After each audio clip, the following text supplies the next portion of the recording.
Agora me diz uma coisa. Manda. Vocês dois, a vida de vocês é meio um reality, né?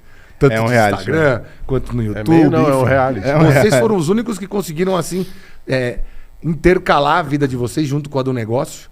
Isso tem o lado bom, tem o lado ruim. Tem o lado bom porque vocês são reconhecidíssimos e tem a parte ruim que tudo cria uma proporção chinesa e quando é polêmica é complicado. Tivemos vários episódios, tipo o Chevette, o Lancer e tal. Eu queria que vocês contassem um pouquinho dessas curiosidades que vocês passaram e se no fim das contas isso é bom ou se é ruim na opinião de cada um, hein? Eu vou começar falando aqui. Em um primeiro momento, se você for analisar friamente, números, cara, a desgraça é boa porque ela vende, cara. Então a galera tem interesse, infelizmente no ruim, né? Desde Notícias Populares. Então, e normal. Um projeto que a gente ajuda uma pessoa lá, por exemplo, que nem o palio que a gente fez pra Bárbara lá, que, tinha um filho que precisava levar no hospital e tal. Exato. Baixíssimos views, perto de uma batida de um carro. Exato. E é um projeto, cara, que a gente tirou do bolso pra fazer um monte de coisa. Depois a gente fala dos sucessivos erros que nós fizemos. Mas frisando nessa parte. Então, em termos de números, é bom, mas, cara, tem um negócio que a gente tem uma vez na vida que se chama credibilidade, cara. Então, quando a sua credibilidade começa a ser afetada, é um problema, cara. Então, assim, legal, mais pessoas estão assistindo o conteúdo da AutoSuper agora, cara. Os stories que estavam caindo, triplicaram de novo o número de views. Legal pra caramba, mas a que custo, cara? Eu quero ser reconhecido por isso? Eu quero ser reconhecido por fazer uma diferença, uma coisa boa.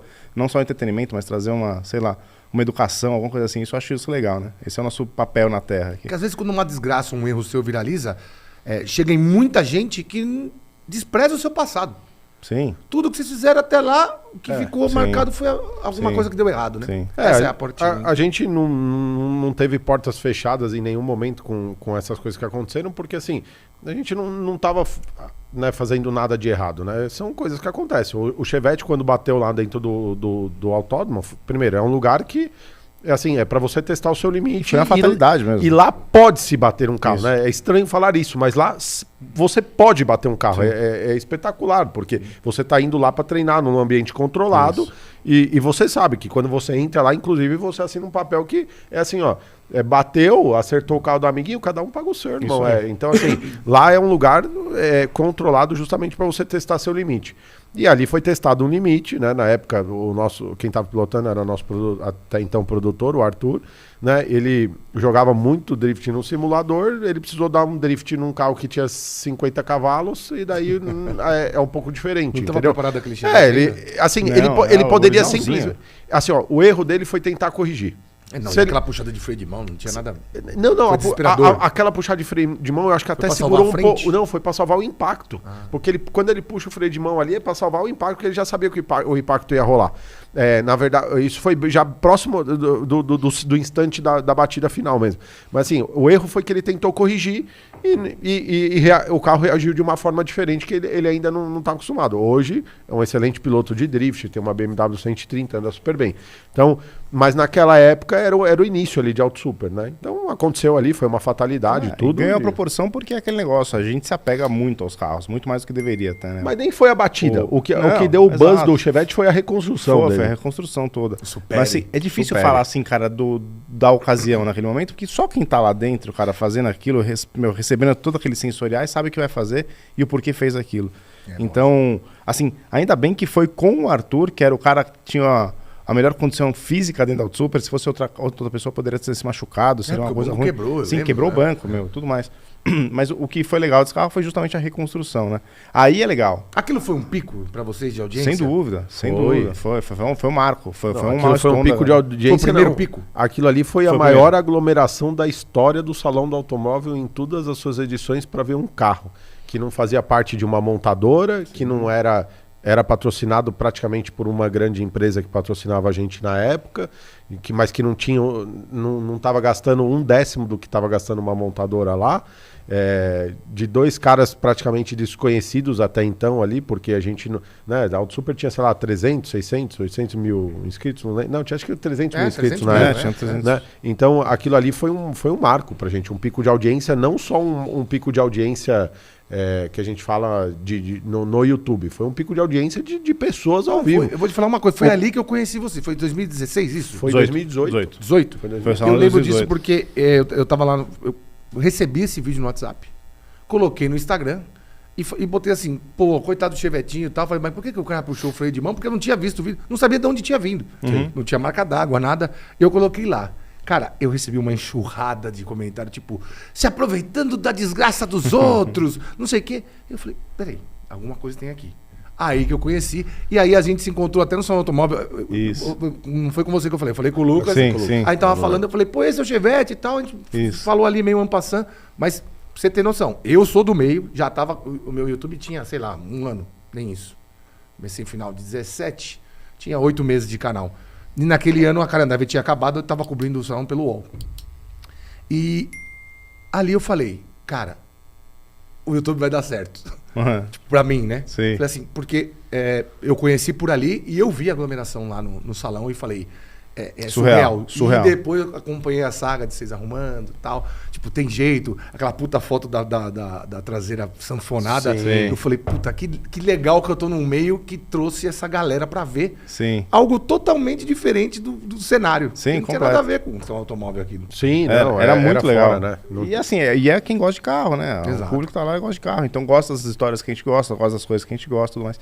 E até essa data, é por isso que eu falo assim, é bom e não é bom, né? A partir do momento que a gente teve esse pico, o que aconteceu? Antes a gente tinha a gente tem, ainda hoje, muito pujante, vários queridos amigos, né? Muitos amigos fortes, fielmente amigos. Antes disso, parece que existia ainda o todo ainda torcia pelo bem da Auto Super. E falou, pô, caramba, esses moleques estão trabalhando, estão se dedicando, gostam da mesma coisa que a gente gosta, são legais e tal. Mais gente torcia por nós. Quando vem esses picos, vem mais gente, mas entra uma pessoa que já não está mais acompanhando a sua história, que não sabe de onde você veio, que não sabe dos seus valores e tudo mais, e que começa também a tumultuar. Entendi. Então foi aí que começaram não é que foi aí que começaram, mas veio uma grande leva das pessoas que não torciam mais pelo que a gente gostava. Entendi. Isso que é ruim. O cara vai no Instagram, ele comenta criticando. É que o cara, ele conheceu a gente na batida, né? Ele não conheceu a gente no nosso trabalho, efetivamente, né? Porque, assim, às vezes, surgem umas críticas do tipo assim, né? Igual eu vi um comentário aqui, que carro vão bater essa semana? Eu até paguei, eu tava vendo... Chato, né? É uma coisa, às vezes, que isso irrita um pouco a gente, porque quando o cara fala um negócio desse, cara, nós temos 7 anos de canal, velho. E assim, ó, essa batida, obviamente, não era nem eu e nem o Lucas que estávamos no piloto, né? Provavelmente aquela batida não teria acontecido se tivesse sido a gente já tinha pilotado aquele dia lá, né? Ali realmente foi, é o que eu falei, o Arthur, ele tentou corrigir algo que ele não estava preparado para fazer ainda. E ainda bem que estavam gravando, senão pra você provar que não tinha sido vocês. Exatamente. Então, mas já pensaram que foi de propósito. Aí teve teoria da conspiração que foi de propósito. Aí, depois a gente teve uma segunda batida que ficou famosa, porque ela foi na Marginal Pinheiros, que foi com o Evo, mas a batida com o Evo, o que aconteceu, né? O carro teve que sofrer perícia depois, né? Porque daí teve processo de gente querendo dizer isso, que aquilo, que blá, de segurador, e durante a perícia foi constatado que um veículo que vinha numa velocidade mais rápida do que o carro que o Lucas estava, que era o Evo, bateu no carro e desestabilizou o carro do Lucas. Porque a perícia, o que ela pegou? Isso é uma coisa que eu nem sei se a gente já falou abertamente disso, assim, em algum outro lugar. A perícia, o que ela pegou? O carro que vinha, ele bateu mais rápido porque a porta traseira do carro, onde bateu, ela dobrou, né, num sentido contrário. Então, alguém que estava mais rápido. Então, assim, é óbvio, a gente seria hipócrita se a gente falasse que a gente anda a 30 km por hora na Marginal Pinheiros. Mas ninguém anda a 160 também. Exatamente. Então, assim... Não, a porrada 160 eu não tava aqui, né? Exatamente. Então assim, a gente não é hipócrita nesse ponto de falar que a gente estava andando igual um vovô, com o volante aqui assim na cara, né, tentando enxergar por cima o que está acontecendo. Um mapa aberto. Exatamente, né? Procurando a página 32AB, tá ligado? A galera nem faz ideia do que é isso, talvez né? Não guia. Então, assim... aconteceu, por quê? Porque também às vezes as pessoas, foi uma coisa assim, às vezes a gente não vê, mas os caras quando eles veem um carro nosso, isso ninguém conta, mas quando alguém vê um carro da Auto Super, o cara quer acelerar. É do tipo assim, ó, eu vou dar um exemplo. Puta, eu tenho certeza que agora no Rodoanel tinha um cara que reconheceu. Então ele vinha na minha traseira, grudava, né? Daí eu acelerava, Aí dali a pouco ele vinha, grudava, enchia o saco. E do tipo assim. Então, às vezes a gente tá andando, vem um cara e ele quer fazer uma graça porque ele quer aparecer, falar que ele pilota também, que ele tem um carro preparado. Então, assim, hoje a gente anda até. Né, às vezes eu e o Lucas a gente fala assim, cara, a gente precisa ter um carro de dia a dia stealth. Eu né? tenho, hoje eu tenho. Né? E mesmo assim os caras reconhecem. Às vezes os caras reconhecem, então é porque não tem isso filme. Não tem isso filme. Então assim, a gente precisa ter um carro stealth para os caras não verem a gente e não achar que aquilo é um show. Cara, não é um show, velho, é a vida real que tá acontecendo ali. Mas o lance do Evo lá, cara, o que a gente faz no canal, e a gente chegou onde chegou, porque a gente é real, cara.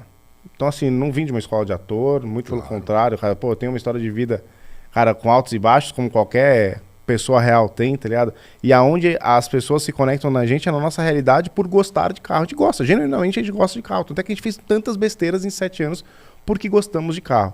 Se fosse olhar por números, cara, o que a gente pode trazer fazer para trazer só a eficiência para o negócio, pensar estritamente como negócio, a gente com certeza não teria os números que a gente tem hoje porque a gente não teria essa conexão com a galera. Sim. Então, eu fiquei muito chateado porque, cara, eu nunca fui arrogante, eu nunca fui prepotente, eu nunca zoei ninguém, que tá ligado? Eu sempre fui o cara que abraça, que, meu, vamos junto, chega mais, tá ligado? Eu sempre dividi tudo, o máximo que eu possa dividir, eu vou dividir com todo mundo. E quando aconteceu aquilo comigo, uma grande massa, uma grande maioria ficou do meu lado, me apoiou, pô, me deu um suporte e foi muito legal. Mas as poucas pessoas maldosas que estavam ali me machucaram de verdade, cara. E eu fico zoado, até hoje. Então, assim, eu tava lendo aqui agora os comentários, o cara falou, velho, e aí, qual carro vocês vão bater essa semana? Não lê. Mas, então, mas o cara, eu não sei se eu espero que essa pessoa tenha consciência do que ela consegue realmente ferir a gente, velho. Você consegue. Você escreveu isso, você realmente tem esse poder de vir e ferir, tá ligado?